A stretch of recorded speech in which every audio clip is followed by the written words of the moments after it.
O Dança Sem Filtro hoje tem uma novidade, que é falar sobre o livro que está para ser lançado. Ainda não tem data de lançamento, mas o livro Dança na Arte, Esporte e na Educação é organizado por mim e pelo professor Júnior, e cada capítulo é escrito por um professor da pós-graduação Dança, Arte, Esporte e Educação. Então, hoje a gente está aqui com a professora Keila e ela vai contar um pouco sobre o capítulo dela. Bem-vinda, Keila. Obrigada, Carla. Obrigada pelo convite e parabéns por essa iniciativa de trazer a prática da dança para a literatura, né? Porque é muito importante fazer ciência também. Eu não sei, a gente sente, eu tenho conversado com os autores e a gente tem essa sensação, tá bom, a gente produz informação, a gente faz ciência, mas é preciso levar. Então, é uma sensação de dever cumprido mesmo, né? Quando a gente lança um livro. Você tem vários livros, né, Keila? Você já vai contar. Bom, mas fala um pouco da Keila Ferrari. Bom, a Keila Ferrari é pedagoga, é professora universitária, também trabalho com Libras, também sou professora de Libras e fui bailarina durante muitos anos e fiz o meu mestrado, meu doutorado na Educação Física Adaptada, lá na Unicamp. Então, eu falo que eu sou uma pedagoga com um pezinho na Educação Física. E trago esses conhecimentos da dança. E agora estou terminando um pós-doutorado na Federal do Mato Grosso do Sul, onde a gente está falando de estudos culturais e diversidade. Então, mais ou menos tudo se entrelaça, né? No fim das contas, a gente acaba caindo nos mesmos assuntos. Então, eu queria que você contasse um pouco sobre o seu capítulo, claro, é de dança e inclusão, vai falar um pouco aí justamente do teu trabalho, mas queria que você contasse um pouquinho mais. Bom, meu capítulo fala da dança, da condição do corpo que tem uma condição de deficiência e os contextos dessa dança, para onde que essa dança pode levar, né, cada aluno. E é muito interessante nós pensarmos, né, que hoje no Brasil e fora do Brasil, nós temos grandes companhias que já têm a inclusão, companhias de dança contemporânea, de balé clássico, que já têm bailarinos, artistas com e sem deficiência no palco. Mas isso ainda gera um pouco de polêmica e uma certa falta de desconhecimento quando a gente pensa nas escolas de dança e nas academias. Porque, geralmente, uma escola de balé, uma escola de dança tradicional, ela tem algumas barreiras para receber o público com deficiência. Então, claro que eu não estou generalizando, né? Eu sempre falo que tem escolas e escolas e a gente não está generalizando. Mas a sociedade, no contexto artístico, precisa melhorar. Porque hoje a gente vê escolas de dança que não têm elevadores, que não têm rampa de acesso, com escadas. A gente vê escolas de dança que não têm piso tátil. Então, a gente esbarra tanto nas barreiras arquitetônicas como nas barreiras pedagógicas.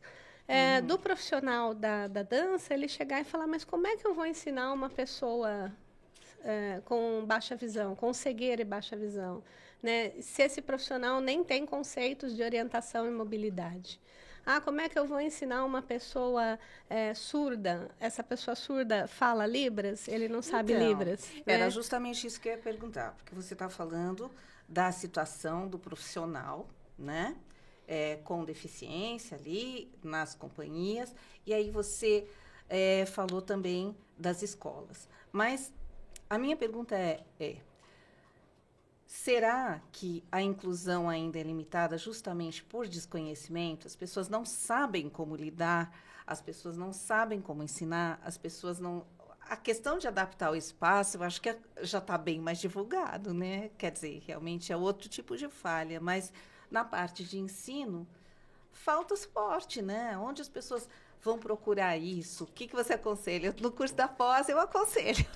No curso da pós, com certeza. Na verdade, eu estava falando das barreiras, né? Então, a barreira arquitetônica, ela é um pouco mais fácil de ser minimizada, mas ainda existe. A barreira comunicacional, porque eu tanto posso precisar falar Libras, como eu posso precisar saber o mínimo de audiodescrição para poder levar um bailarino cego num espetáculo, por exemplo, ou dar aula para ele. Então, entender um pouco de comunicação alternativa para trabalhar com uma criança com um transtorno do espectro do autista, suporte 3, né? Mais severo. Aí a gente tem a barreira pedagógica, que é essa que você está falando, que ela é comum, porque ninguém nasceu sabendo tudo. Então, a gente vê essas barreiras pedagógicas tanto na escola regular como dentro das artes, né? Então, essa barreira pedagógica é importante que o profissional da dança ele procure uma pós-graduação, que ele procure fazer uma interação com profissionais da área da saúde e da educação especial. Sim. Isso dependendo da clientela que ele vai atender, de quem ele vai atender, porque o importante é quem eu vou atender, é a pessoa antes da condição, né? Claro. Qual a história de vida dessa pessoa, quais são as expectativas da família, tudo isso. Eu sou da área da dança, mas também com formação em educação física, e lá a gente tem a informação, a gente tem educação física adaptada. Mesmo assim, os profissionais de educação física se sentem inseguros ainda. Fora que são tantas possibilidades, né? O que você falou, tem o espectro autista em grau 1, grau 2. Então, quer dizer, isso vai mudando também. Quer dizer, acaba tendo que ter um conhecimento realmente específico. Um conhecimento específico, estagiar com pessoas que trabalham nessa área, falar com pessoas que atuam. Então, se eu tenho um jovem com lesão medular e eu não sei lidar, né, o que eu vou fazer? Ele tem um comprometimento motor nos membros superiores? Não tem? Como que é, né? Que altura está essa lesão? Como que eu posso trabalhar? Então, é importante que eu vá... se ele faz reabilitação em algum lugar, é importante que eu vá lá, conheça os fisioterapeutas, o pessoal que faz a reabilitação. Tem alguém que trabalha com a dança inclusiva, com a dança em cadeira de rodas, deixa eu ir lá ver, né? Eu acho que essa interação, essa busca também faz parte do profissional, porque é aproximar da prática, né? Sim. E o capítulo do livro, ele traz muito essa questão, a dança, essa interseção, dança, condição de deficiência e os seus contextos. Então, por exemplo, as pessoas sempre falam, a dança é terapia, né? Mas a dança, ela é terapia para mim, ela é terapia para você, ela é terapia para todo mundo que se beneficia de alguma forma, seja na autoestima, seja na interação pessoal com os colegas, seja na emoção de estar ou não no palco, né? Então, eu acredito que a dança é muito terapêutica, né? Ela é artística. Ela é artística também, né? Por quê? Porque você vai a palco, você faz apresentações, então ela tem esse contexto da arte e ela não deixa de ser um esporte também adaptado, né? Dentro dessas características do movimento, dessa questão da psicomotricidade. Mas tem toda essa briga, que tipo de dança que você faz, mas que metodologia que é. E eu acho que todo o profissional da dança, ele pode dar a sua cara. Então, se você trabalha com dança circular, vai trabalhar com dança circular e com alunos com deficiência. Você trabalha com dança de salão, embora tenha a vertente da dança em cadeira de rodas esportiva, mas dá para você trabalhar a sua dança de salão com parceiros com e sem deficiência, né? Então, cada um vai dar a sua cara e conhecendo as questões de cada aluno, entendendo um pouquinho da prática, tentando ter a postura mais inclusiva possível, evitando essas barreiras atitudinais do preconceito, do capacitismo, né? Você vai conseguir dar a sua cara, né? Não é porque a pessoa tem uma condição de deficiência que ela tem que só fazer dança-terapia, ou que ela tem que só fazer dança criativa. Eu gosto muito, eu trabalho com dança criativa, com contato e improvisação, com dança contemporânea, porque eu acho que é o primeiro start. Mas eu já tive alunas indo para o balé clássico, alunas com deficiência intelectual, tem as meninas com baixa visão e cegueira que fazem um sapateado lindo, maravilhoso, e elas aprendem com os sapatos na mão. E tem um aluno surdo-cego que está aprendendo tudo, teatro, dança, né, sapateado. Então, vencer a barreira atitudinal, né, conhecer a pessoa e ir atrás do conhecimento. Eu acho que é um pouco isso. É isso que o capítulo traz. Os contextos da dança, eles são vários. Eu vou contar para você, eu passei uma situação que eu era professora de balé clássico dentro de escola e chegou uma mãe com uma criança com síndrome de Down e perguntou se eu aceitava a menina. E antes mesmo que eu respondesse, que foi que eu pensei, né, justamente o que você falou, o lado humano. Eu sou obrigada a aceitar pensando no lado humano e por meus valores. Antes de qualquer lei, eu aceitaria.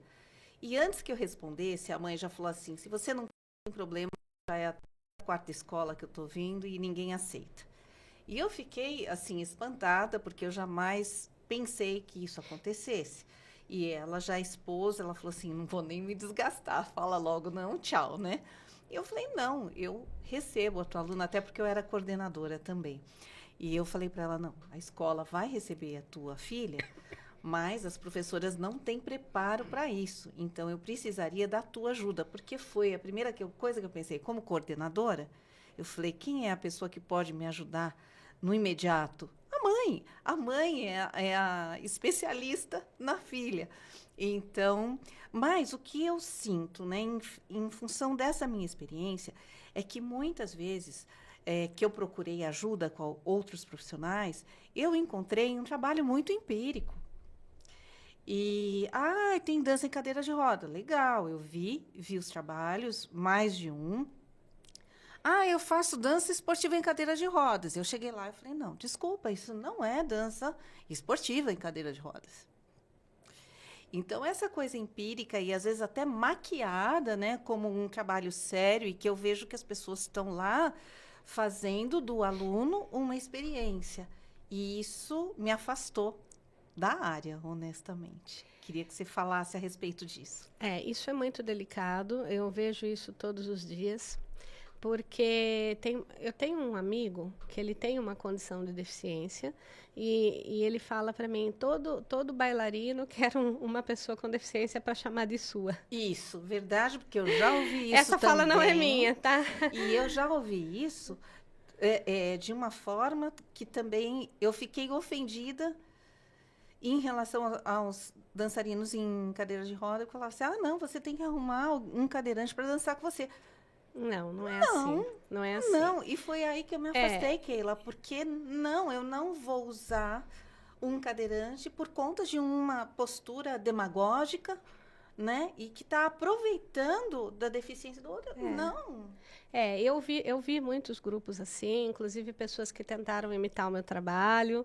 E aí tá tudo bem, porque eu acho que tem lugar para todos. O que a gente não pode esquecer, por exemplo, que que lindo, as pessoas cegas dançando na ponta do pé, e aí o arco de pé caído, problema no joelho, problema na coluna. Ai, que gracinha, a menina com síndrome de Down dançando tal. Gente, mas espera aí, ela tem obesidade e ela não pode fazer barra desse jeito. Claro. Então, ao mesmo tempo que nós temos que incluir, a gente tem que conhecer aquela pessoa, claro, conhecer a condição que ela apresenta, se ela toma algum medicamento, se ela não toma, trabalhar com as expectativas da família e trazer essa família, sim, que é o que você falou. Eu até tenho um artigo, Mães e Filhos com Deficiência na Dança. A minha tese de doutorado foi sobre isso, porque a mãe é quem mais conhece o corpo do filho, porque ela pega, ela embala, ela carrega, ela posiciona, ela dá banho quando tem uma condição mais severa, né? Então, você trazer essa família. E eu sempre falo assim, gente, não é para você colocar uma pessoa com qualquer condição no palco. E quando eu falo qualquer condição de deficiência, poderia ser eu, entendeu? Poderia ser qualquer pessoa. Para ela ficar na última fileira, correndo atrás das amiguinhas, fazendo o passo sempre um tempo depois, né? Ou então para colocar ela um cadeirante no meio, como eu vi, e as bailarinas pulando, saltando em volta dele, e ele parado no meio, com o olhar super perdido. E já vi também gente convulsionando no palco. Meu Deus. Que o professor não percebeu, porque tem crises que são sutis. Mas eu percebi, a mãe percebeu e convulsionou no palco. Então, eu tenho um modo de trabalhar que algumas pessoas até falam que é radical. Porque quando a gente chega para as famílias, tem família que quer ver o seu filho no palco. E quer ser aplaudida, e é muito legal. Eu até faço mães dançarem com filhos e tal. Mas o que acontece? Eu falo para eles assim, é um processo. não é o produto final. Então, se os meus alunos estiverem confortáveis, eles vão a palco. Se eles não estiverem confortáveis, ou eu entender que não é o momento, não vai. Claro, porque senão resulta em problema, Né? em trauma. Eu tenho uma aluna, por exemplo, que a mãe, ela é mocinha, ela foi minha aluna há 10 anos, agora quando eu tive esse problema de saúde eu parei um pouquinho, né? E esses dias eu estava falando com ela, a mãe nunca quis que ela se apresentasse, 10 anos trabalhando. A mãe fala, eu prefiro que você trabalhe com ela individualmente.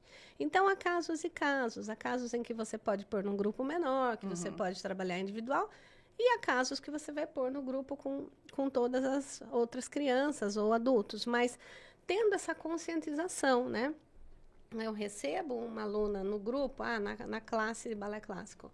Eu vou conscientizar todas as outras, inclusive os pais das outras crianças. Aqui é uma escola inclusiva de dança e uns vão aprender com os outros, né? Então, isso que você fala que é muito comum o pessoal falar a gente não sabe trabalhar, ainda é comum, mas nós estamos melhorando muito. Sim. Tá? Eu acho que a gente deu consciência para começar, né? A gente deu passos muito grandes. Então, assim, o Brasil tem uma infinidade de grupos maravilhosos e trabalhos muito consistentes de inclusão, mas, infelizmente, inclusive bem perto de mim, lá, a gente também vê trabalhos que são, né? Sim. Acaba sendo um desrespeito. E aí, até por falta de opção, a família só tem aquilo. Exato, né? Verdade. E leva, mas a gente que conhece, a gente sabe. Eu já vi criança vindo com problema de joelho, sabe, problema de coluna. Tem que tomar cuidado. Às vezes, a síndrome de Down vem com cardiopatia associada. Então, dá uma olhadinha. Então, tem todas essas questões, né? E eu tenho um aluno adulto que ele é surdo-cego, ele fala que ele mudou de uma cidade para outra, para nossa, porque ele queria, a vida dele era fazer teatro e dança desde pequeno, mas acontece que nenhuma academia queria pagar o intérprete de Libras Tátil, porque ele se comunica por Libras Tátil. E com isso ele até tentou, mas não conseguia entender nada, né? Se o profissional não tem noções de orientação e mobilidade e nem de Libras, ele não consegue atender o surdo-cego. E aí ele foi para lá e ele descobriu uma profissional, que era eu, que sabia a Libras Tátil e tinha noções de orientação e mobilidade. Mas, às vezes, eu preciso pedir um outro intérprete para ajudá-lo. Então, é complexo, dá trabalho. Então, a gente precisa querer e ter consciência e ir atrás do conhecimento, né? É, claro. E aí, para encerrar, Keila, eu queria que você contasse aí do teu livro, da sua última aventura aí no campo da dança e inclusão. Bom, a gente tem alguns livros nessa área, né? Tem um que eu escrevi com o professor Paulo Araújo, da Unicamp, com a Rosângela Bernabé, que é da Editora Forte também. Eu agora publiquei o capítulo no livro de vocês e mais um capítulo no livro da USP, depois eu posso estar mandando para você. Tem o livro infantil, que hoje está preenchendo bastante, o meu 6º livro infantil. Hoje preenche bastante o meu dia, porque eu dou muita formação e palestra, porque é a história do meu filho caçula. E ele tem, né, agora hoje ele é um jovem, né, e namora, é campeão de xadrez, mas ele tem a condição do transtorno opositor desafiador com TDA. E a maioria das pessoas não sabem lidar com isso, pais, professores. Então, eu recebo gente do Brasil inteiro por causa desse livro infantil que agora está sendo lançado na Alemanha, Olha, em alemão. Parabéns. Aí, eu sugiro o seguinte, a gente vai ter na descrição do vídeo o teu currículo. Por favor, coloque, então, as indicações dos seus livros, porque já fica aí o contato, quem tiver que pedir tua orientação, tua ajuda, já fica muito mais fácil. Então, Keila, muito obrigada por você ter vindo, acho que foi super esclarecedor. Vamos esperar a data de lançamento agora. Eu que agradeço, obrigada e parabéns aí pelos trabalhos e pela iniciativa. Gente, então agora a gente encerra e vamos aguardar, logo a gente vai ter novidade. Tchau, obrigada.